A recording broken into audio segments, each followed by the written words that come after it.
Welcome to the deep dive, and specifically our rugby obsession deep dive.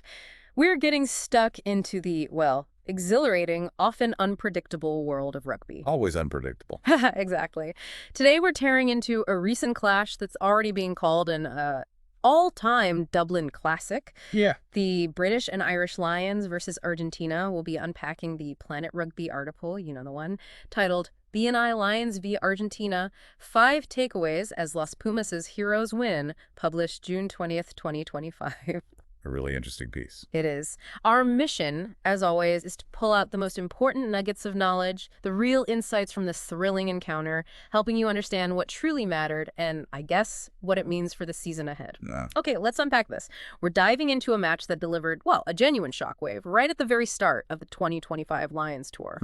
Before we jump in, though, make sure you subscribe to Rugby Obsession for more in-depth analyses like this one. Seriously, you won't want to miss our breakdowns of these pivotal moments in rugby. Indeed. And what's truly fascinating here, I think, is the sheer audacity with which Los Pumas to Argentina, managed to humble a Lions side that, let's be honest, many pundits and fans expected to dominate. Comfortably, yeah. Perhaps even comfortably. Yeah. So this raises a big question right off the bat. What exactly went so right for Argentina to pull off such a, well, commanding performance? Yeah. And what were the immediate stark lessons for the Lions? Because they're now staring down the barrel of a really challenging tour. Right. So let's get straight to the headline then. Argentina secured a fantastic 28-24 victory over the British and Irish Lions.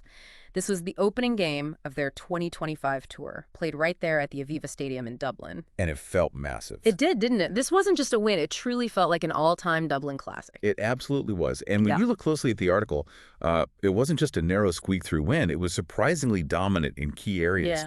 Yeah. If we sort of connect this to the bigger picture, Los Pumas didn't just get a moral victory here.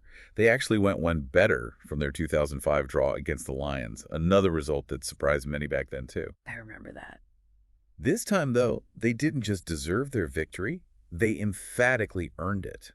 And they did it by controlling what the article calls the airways and collisions throughout the entire match. Airways and collisions. That's a profound statement, isn't it? Especially when you consider the Lions' traditional strengths in those areas. It's clear they didn't just win a game, they laid down a serious marker for their entire international season. Okay, controlling the airways and collisions, that sounds like a very specific tactical approach. Can you elaborate on that a bit? What did that actually look like on the field, especially, regarding their scoring? Well, it really manifested in their ability to dictate terms, to play the game how they wanted. Argentina scored 3 tries: Ignacio Mendy, Tomas Albornoz, and Santiago Cordero. And these weren't soft scores. Yeah, hard-earned. Definitely. They were complemented by 3 crucial penalties from Albornoz, too. The Lions, on the other hand, they really had to fight tooth and nail for their scores. They got tries from Bundyaki and Itoje, plus that penalty try late in the game after a collapsed maul. But what's particularly insightful from the article is the comparison it draws. Both acting Lions skipper Itoje and the Argentina leader Julian Montoya made errors, which, look, it's natural in a high-intensity game like that. Sure. Happens. But Argentina consistently showed greater sharpness, greater accuracy in capitalizing on opportunities, and crucially, punishing the Lions' mistakes. Sure. We also saw Justo Picardo in defense. Wow, he was absolutely everywhere, effectively closing down that Lions midfield and just stifling their attacking shape. That's a critical observation. It really sounds like the Lions were on the back foot almost from the start. And here's where it gets, well, really interesting for me. The article uses such a strong word for the Lions' performance. Lackluster. Strong word. It is. It suggests a fundamental problem, maybe beyond just a bad day at the office. What were the core issues, do you think, that led to them being described that way? And why would a Lions side, even early in a tour, appear so? Well, flat. Flat is exactly the right word, I think. And it's deeply concerning for a team of the Lions' caliber, isn't it? The report highlights their complete lack of accuracy and sharpness, particularly in the midfield. It wasn't just, a few drop passes or missed tackles.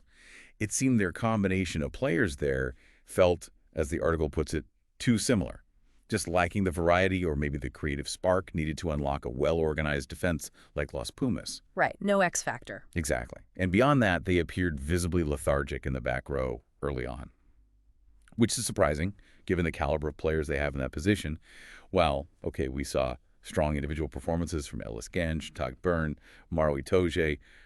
They battled hard, no question. Yeah, you expect that from them. But the collective attacking sharpness and that distribution precision, those vital connections between players, they were just notably absent. Lethargic and lacking sharpness. That's a double whammy, especially when you think about the physical demands of Test rugby. Was there any individual bright spark for the Lions amidst this challenging team performance, or was it a completely dark day? No, absolutely. There was a definite bright spot, almost a beacon of hope, really, in Marcus Smith. He was the exception. Oh, okay. He seemed to light things up every single time he touched the ball, bringing that much-needed spark and creativity.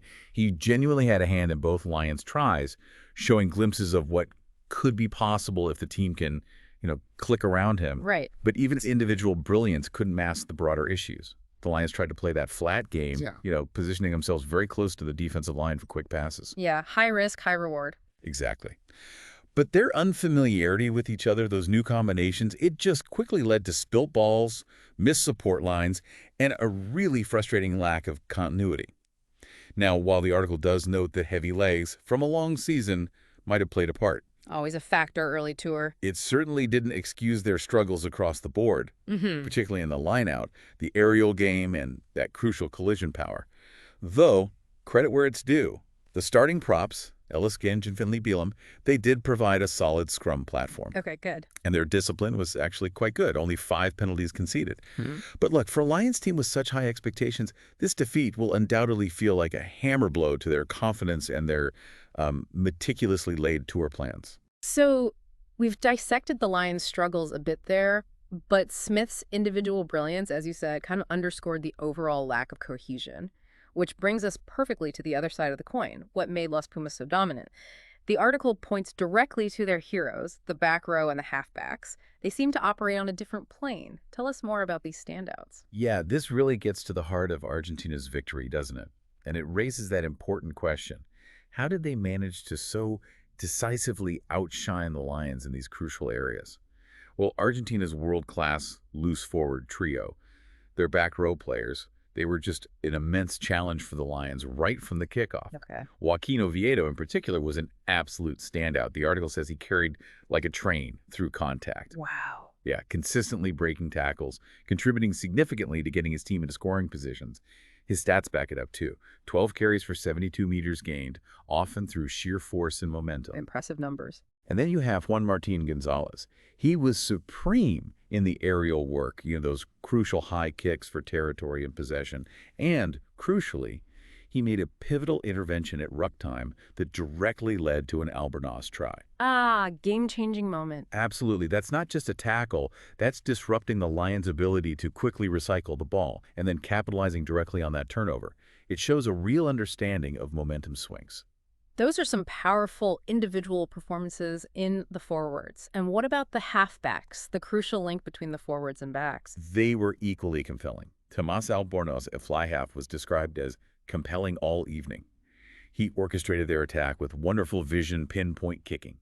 It genuinely created havoc for the Lions in that aerial battle. Right. His halftime try, which came from his own astute play, really demonstrated his talent and his composure under pressure. Crucially, though, he had excellent support from Gonzalo Garcia at scrum half. The 9, yeah. Garcia's speed of clearing the ball from the base of the ruck, getting it to Albornoz faster than the Lions could reorganize their defense, and a wonderful 30-meter pass mentioned in the article were, as they put it, out of the highest drawer. High praise indeed.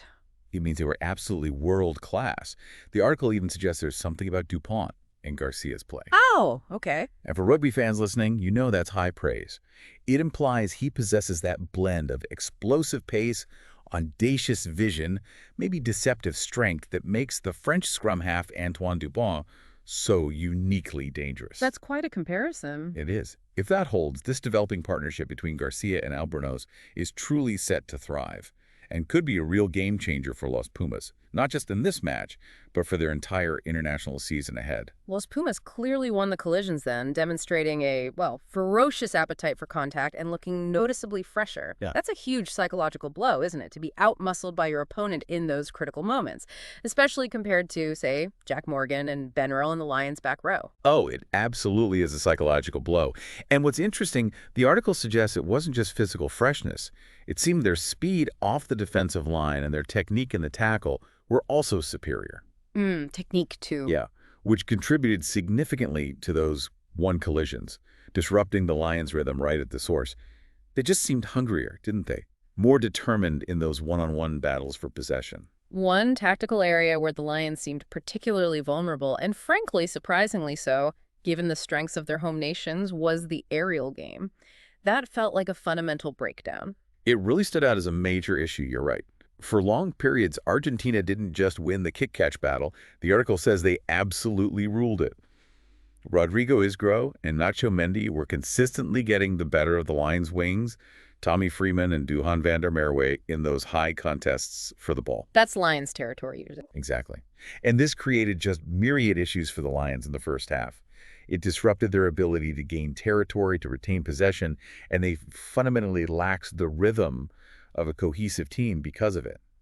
The article emphasizes this absolutely needs to be sorted out quickly before the test series proper begins, especially considering Australia's known strength in this exact area. Good point. If they can't secure their own kicks or effectively counter the opposition's, well, they're going to be in deep trouble down under. And beyond the aerial contest, what about the line-out? Another crucial set piece that can really dictate momentum. Was that functioning? Well, the early line-out work was also problematic for the Lions. Luke Cowan-Dickey, the hooker, he struggled significantly with his throwing early on, allowed Los Pumas 4 crucial turnovers. 4! Wow! Yeah, that's a massive amount of possession to surrender in a test match, and it directly halted any attacking momentum the Lions were trying to build. However, there was a positive shift here. Ronan Kelleher's arrival from the bench immediately improved the lineout. He shored up that area and secured a crucial throw that directly led to a Lions try. It just showed the immediate impact a substitution can have. Definitely needed. But despite this improvement, those aerial issues, they resurfaced in the second half, leading to another try for Argentina. It just demonstrates this isn't an isolated problem. Yeah, a pattern. Exactly. Yeah. In Test rugby, set-piece domination is just foundational to success. And the Lions demonstrably fell short here against Argentina. This really needs to be a top priority. You mentioned Kelleher's impact. Let's finish on another area of, well, relative positive for the Lions despite the loss, the bench impact. The article highlights that their substitutes really did make a difference. Yes, this was a definite silver lining for sure. Almost all the Lions substitutes who came on in the second half genuinely increased the team's pace, their ambition, their overall energy levels. Good to hear. Thomas Williams, at scrum half, he looked liberated once he got on the field. He brought immediate impetus and variety to their attack, speeding up the ruck ball, finding little pockets of space. Elliot Daly changed the dynamic in the centers with his quick footwork and incisive passing, adding a different dimension that was maybe missing earlier. And Henry Pollock, fantastic phrase this in the article, brought a surge of floppy-haired energy to the back row. I'll have that. Replacing a somewhat lethargic Jack Morgan. And that floppy-haired energy isn't just a funny quote. It means he brought relentless aggression, a high work rate, seemed to be everywhere. Yeah, real impact. Truly injecting life.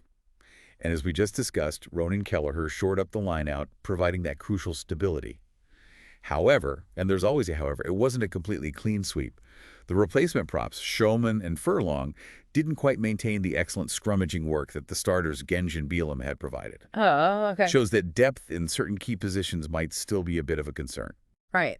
So after this surprising, really absorbing opening match, what does this all mean for the Lions moving forward on their tour, and equally for Argentina's international season as they carry this momentum? Well, look, this match clearly signals a significant leap for Argentinian rugby as they move into their international season. This wasn't a fluke win. It felt like a performance built on real tactical acumen and fierce execution. It shows they're a true force to be reckoned with. Definitely. But for the Lions, it presents a stark reality, doesn't it? Given their struggles in the aerial battle, the set piece, and that urgent need for new combinations to gel, It raises an important question for you, our listener. How quickly can Andy Farrell's side actually adapt to these challenges before the real test series arrives? That's the million-dollar question. It is. What changes do you think are most critical for the Lions to implement after what the article called that hammer blow to their confidence? We'd love to hear your thoughts, so share your comments with us. Absolutely. And that brings us to the end of this rugby obsession deep dive into the British and Irish Lions versus Argentina match. We really hope you've gained some valuable insights into what made this such a historic and fascinating game and what it means for the rugby landscape going forward. A lot to think about. Definitely. For more deep dives into the exhilarating world of rugby, make sure you're subscribed to Rugby Obsession wherever you get your podcasts. Your support really helps us bring you more in-depth analyses just like this one. Thank you for listening to this Rugby Obsession deep dive. We look forward to listening to our next episode.